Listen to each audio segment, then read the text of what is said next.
Good morning, it's Friday. Just to give you a quick update on the mulatto spitter. When I was filming Demon Hunting in Manchester, the orc that came forward and spat in my face. Well, they now have the witness details. The police know who he is. It's only a matter of days when that little scumbag, who's like, because it's been a month now, a couple of months, he's like, oh, I've gotten away with it. And then knock, knock, knock on the door. Come with us. Oh, revenge is a dish best served cold.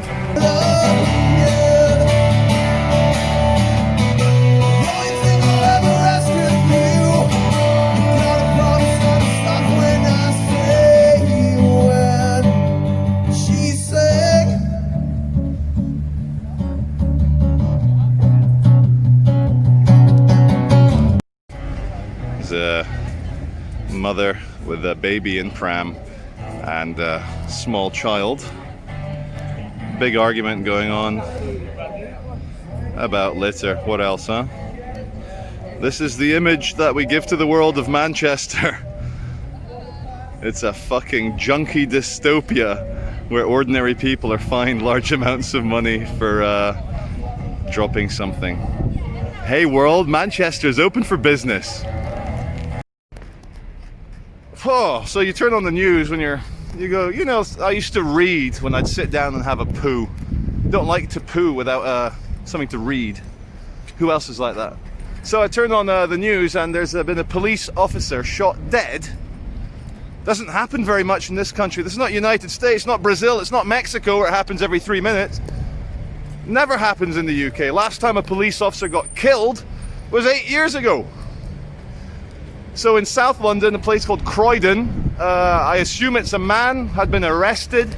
He was in custody, so inside the police station, and he shot a policeman or policewoman dead and tried to kill himself and failed.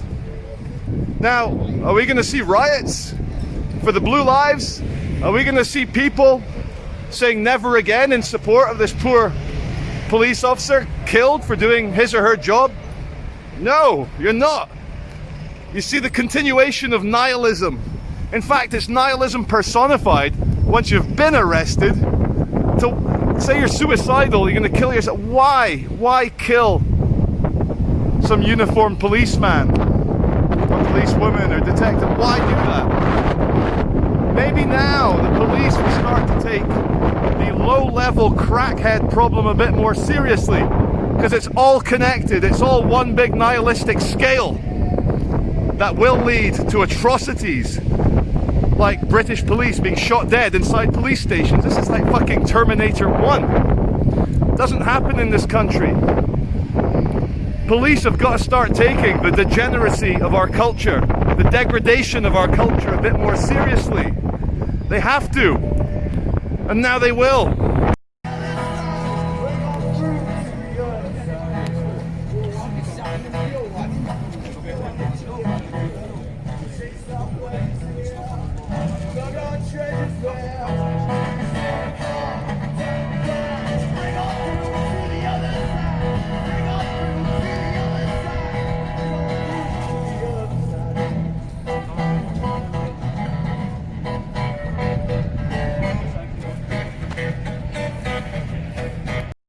So I'm walking through Piccadilly Gardens and the best line that I've ever had anyone say to me randomly in the street. Guy, junkie, crackhead, he's looking at staring and he goes, "How can you push a baby around if you're police?" Just smiled at him.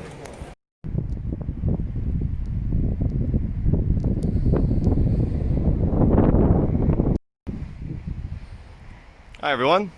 Saturday the 26th of September 2020. I was filming, no, in fact I wasn't filming just a few minutes ago, and the security guard from the other day recognized me. He says, "Welcome back." I said, "Did you see the video?" He goes, "No." I said, "I'll show you." He's like, No. Then he tried to engage me as a security official here with the COVID testing NHS staff. And he tried to engage me with his incorrect knowledge of UK law in terms of filming in public, and then he made some mild threats that I would see the dark side of him if I got my camera out and started filming. So he walked away saying, "Get a life," to me, because I told him it was incorrect. But we're here at the COVID-19 testing site again in Swinton and Salford. I love this building behind me. But just to follow up on my last video entitled War, I did that video with a bit of sadness in my heart, because nobody wants war. Nobody wants fighting. Nobody wants conflict. All I want is to be able to provide for my family and to live a happy life without interference. And that's interference from government, it's interference from ideological adversaries, and it's interference from anyone that might want to try and control how you feel. So I'm just going to pause the video for a sec. I'm going to gather my thoughts, and we're going to go through some of the key points as to why there is an upcoming war and what it means on a personal level.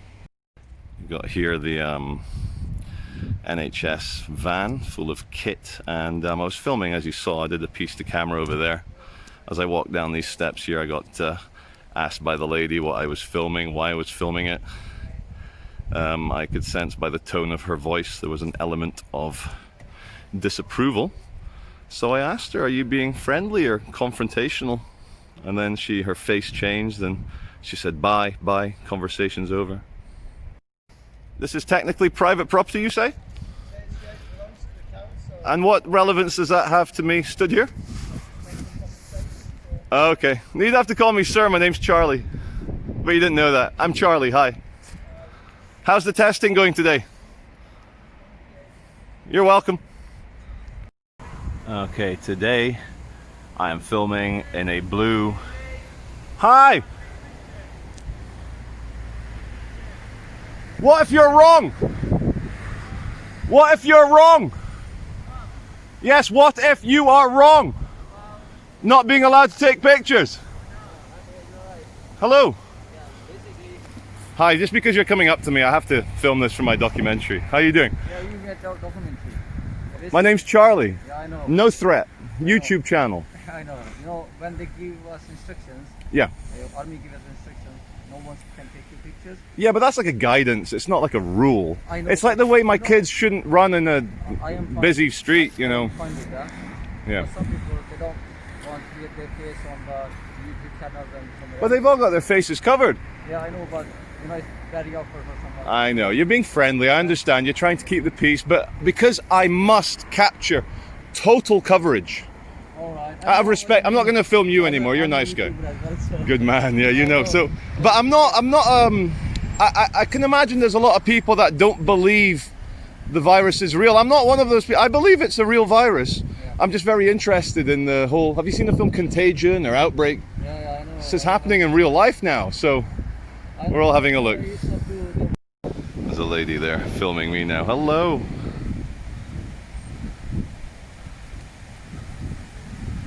Oh, she's on the phone, probably to the cops. It's kicking off. Look, the only reason, like, there's people that say, like, I'm just here looking for trouble, asking for trouble, is no. Walking around enjoying a very banal, non-violent act, and people kick off. And it's interesting when they kick off. Of course it's the reactions of people losing their minds to control freakery, which is interesting. This is what we all want to see.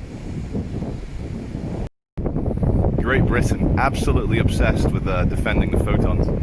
Very funny, I touched upon this in a video recently, how when I went filming in Brazil, for example, everyone's jumping in front of the camera. What are you doing? It's amazing! Oh, what are you filming for? Am I going to be on TV?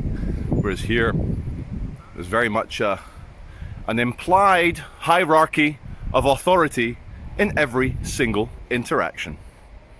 And that's sad, isn't it? They see me, like, here, I'm stood on the outside bit. You can see the gate. Stood far away. They still kick off. Can you imagine if they came up to me as equals? Hey, what are you filming? Do I look okay? What are you filming for? But instead it's tone, bad tone, aggression, authority. Respect it. Just one One other observation. I'm stood here on the public pavement looking into the Salford City Council car park. Of course, there's this.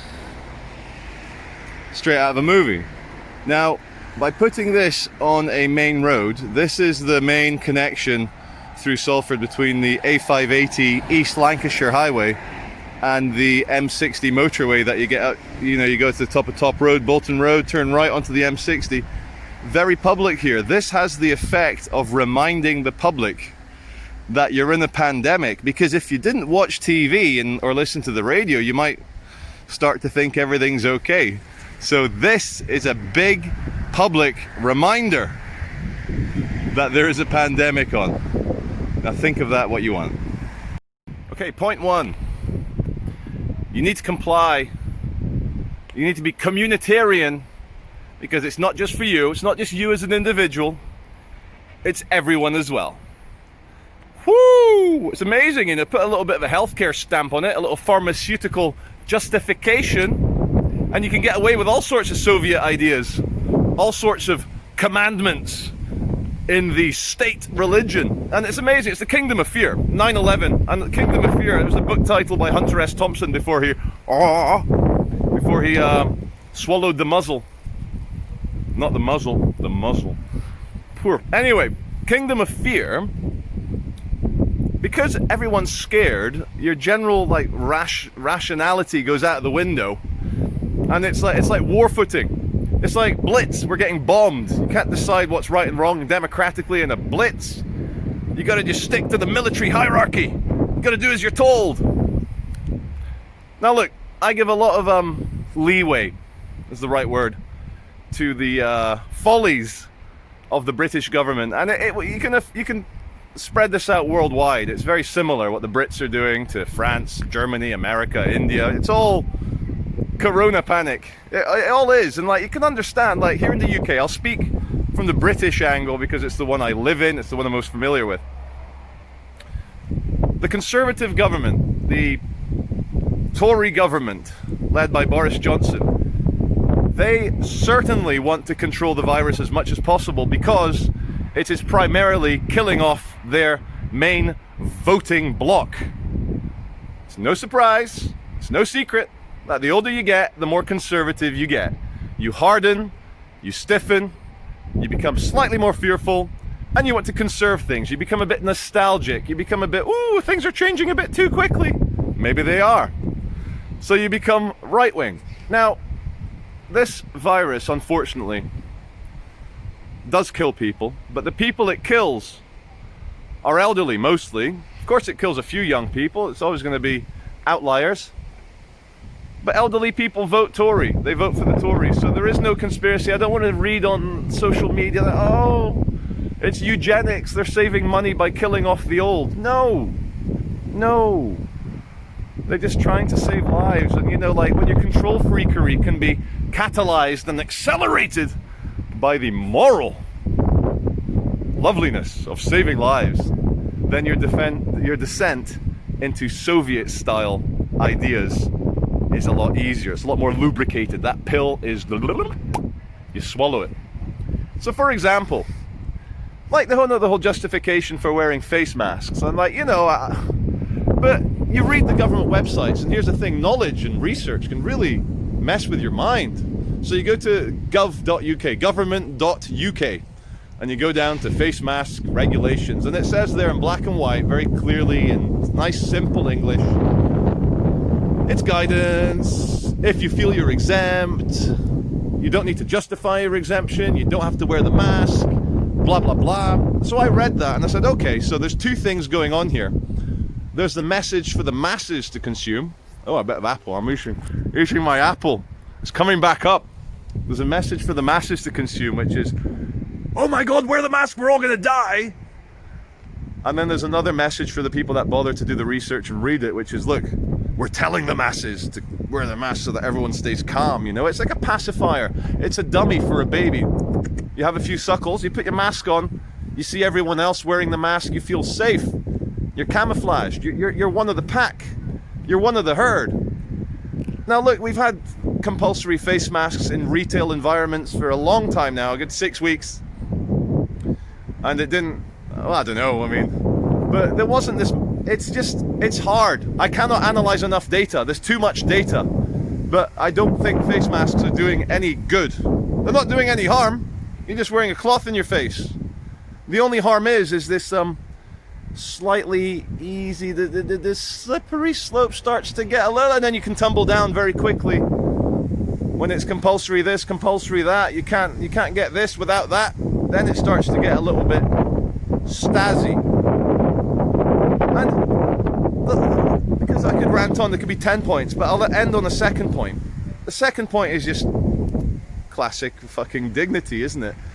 You're an individual, you live on this earth, your death is certain, your birth was certain. If you're here, you certainly had a birth, you're definitely going to have a death.